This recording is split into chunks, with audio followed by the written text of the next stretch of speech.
Face reality, people. Movies are dead. Games are dead. Narrative? Dead.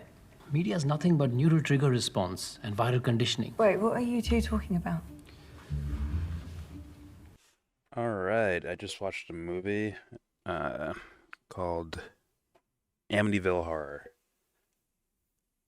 My bad. Oh, it's just a copy of Amityville Horror. The actual name of the movie is Night Swim, starring Who Gives a Shit. There's no reason to watch this movie.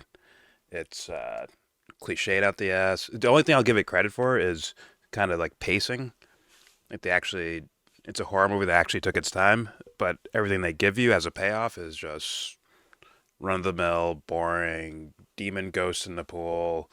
Dad becomes possessed and has to take over. Has to kill his family or some shit like that because he's possessed by a random ghoul in the fucking pool. It's run of the mill. There's nothing special about this. There is no reason to watch it unless you want to stare at Carrie Condon. Like maybe that's a good reason. I don't know. Just typical horror thing. Even some of it's even like extra nonsensical.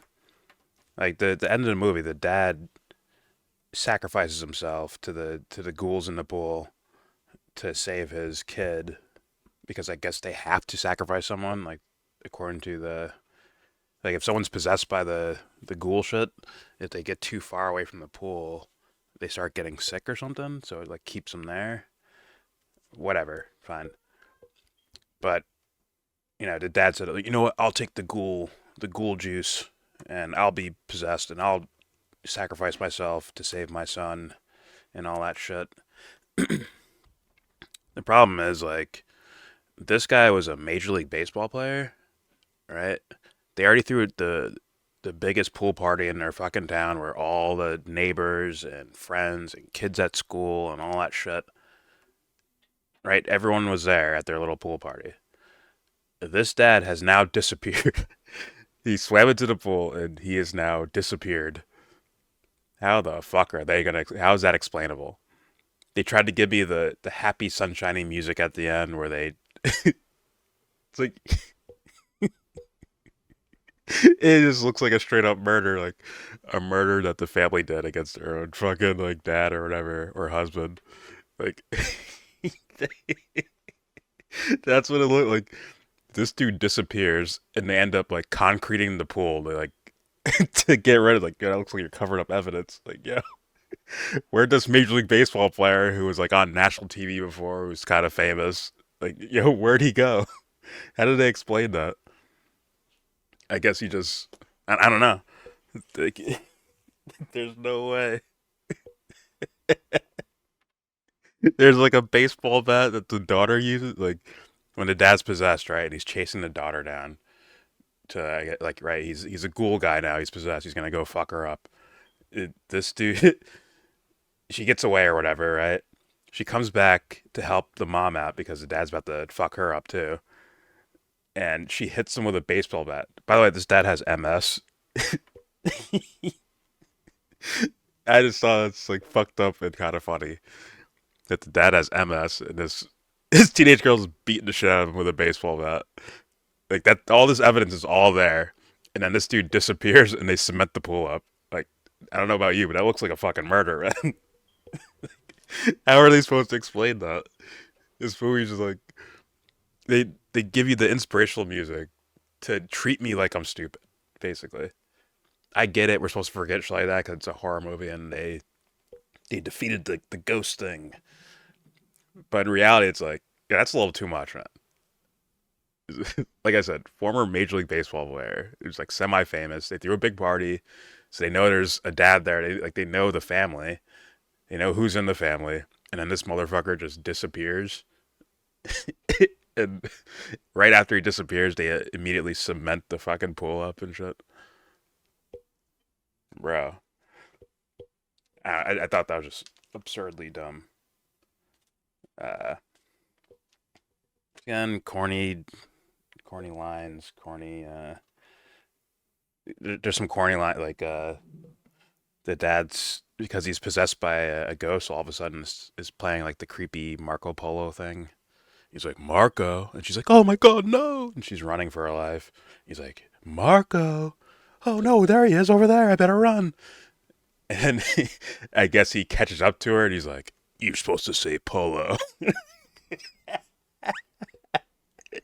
I'm like, who fucking wrote this shit? Oh man. And there's only one reason I'm even reviewing this movie. It's because I saw that Jeremy Jahns is reviewing it, and I'm curious what the fuck he thinks. I'm curious what he's thinking about this movie because if he calls it anywhere near good, if it's above average, we're gonna have some problems here. Another reason would be because of Blumhouse. And I'm like, these guys are just pumping shit out.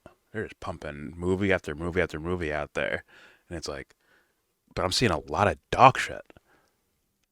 So how come they're getting this credibility? Like, who's, I guess maybe me. I guess I'm watching them, but like, who's watching it for satisfaction? It's just a hype train at this point. Where's your quality at, Blumhouse?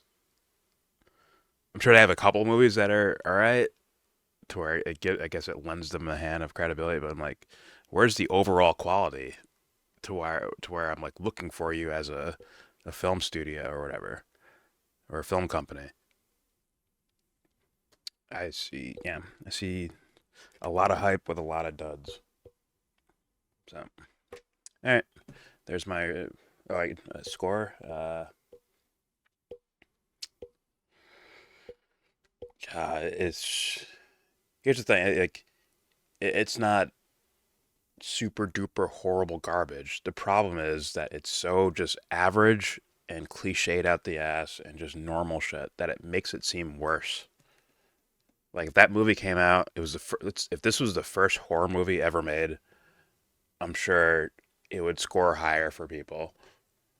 But it's not, and we've seen this shit 10 bajillion times. Like I said, Amityville Horror, where the dad gets possessed by the thing that's possessing the house or the pool or swimming pool in this case, and he attacks the family, and like they even skipped that on that part. They didn't give us enough of that to make it like even, I don't know, more entertaining. I don't know, more horror like. Whatever. But yeah, it's so cliche that like it's that should count against you. It shouldn't be like, well, it's not the worst thing ever. Like, no, it should count against you if it's so cliche to where it's just stale and boring. Then, like, think of it like it might be less like imagine like a chef. Like something like this would be less interesting than someone who made something that like, no, that just tastes bad. But I saw you trying to do something. I saw you experimenting, trying to do something. It tastes like shit, but at the very least, there's some sort of uniqueness to it. But something that's just bland is probably like the worst thing you can hear as someone who's trying to be creative. Not that I think the people making this were trying to be creative. I think they were just packing it in, trying to produce another film for fucking Blumhouse. But, you know. I'm curious what Jeremy Jahns says. For me, though, I don't know what I give this. It's 6.2. 6.3 out of 10. They keep you on a pace, and I'll give them that. They're not rushing to do jump scares and shit like that, but it still came off as cliche as far as the narrative. And I'm like, what was the point of making this thing if you're just gonna pack it in like that? But it is what it is. There you go. 6.2 out of 10. Do not recommend. Go watch something else. Go watch fucking whatchamacallit. God damn it, why am I forgetting this? Jack Nicholson. Where you have like the man who gets possessed by shit. What the fuck? Why am I forgetting this? Look this up real fast. The Shining. Wow, I'm so fucking stupid. Go watch The Shining instead. Do that. Skip this movie. Go watch The Shining. Alright, there's my review.